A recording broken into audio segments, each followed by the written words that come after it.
সোমবার রাতে কালিয়াগঞ্জ বিধানসভার তৃণমূল কংগ্রেস প্রার্থী নিতাই বৈশ্যর সমর্থনে কর্মী সভা অনুষ্ঠিত হল শেঠ কলোনি ফুলতলা এলাকায়।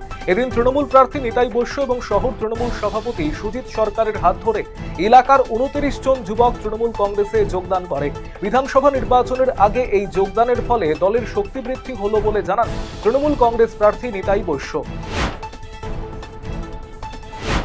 প্রার্থী ঘোষণার পরই কংগ্রেসে যোগ তৃণমূল পঞ্চায়েত সদস্য সহ শতাধিক কর্মী সমর্থকের।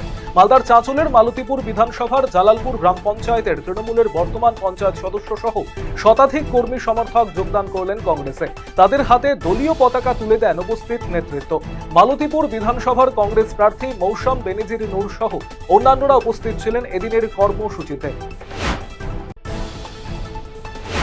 গ্রামীণ রাস্তায় অতিরিক্ত ওজনের গাড়ি চলাচল নিয়ে বিক্ষোভ প্রদর্শন এলাকাবাসীদের। মঙ্গলবার এই ঘটনায় উত্তেজনা পুরাতন মালদার ভাবুক অঞ্চলের যাদুপুর গ্রামে। আসন্ন বিধানসভা নির্বাচন উপলক্ষে দলীয় প্রার্থীর সমর্থনে রায়গঞ্জে প্রচারে আসছেন তৃণমূল সুপ্রিমো মমতা বন্দ্যোপাধ্যায়। তৃণমূল সূত্রের খবর, আগামী ৩রা এপ্রিল রায়গঞ্জে নির্বাচনী জনসভা করবেন মমতা বন্দ্যোপাধ্যায়। রায়গঞ্জ স্টেডিয়াম ময়দানে অনুষ্ঠিত হবে জনসভা।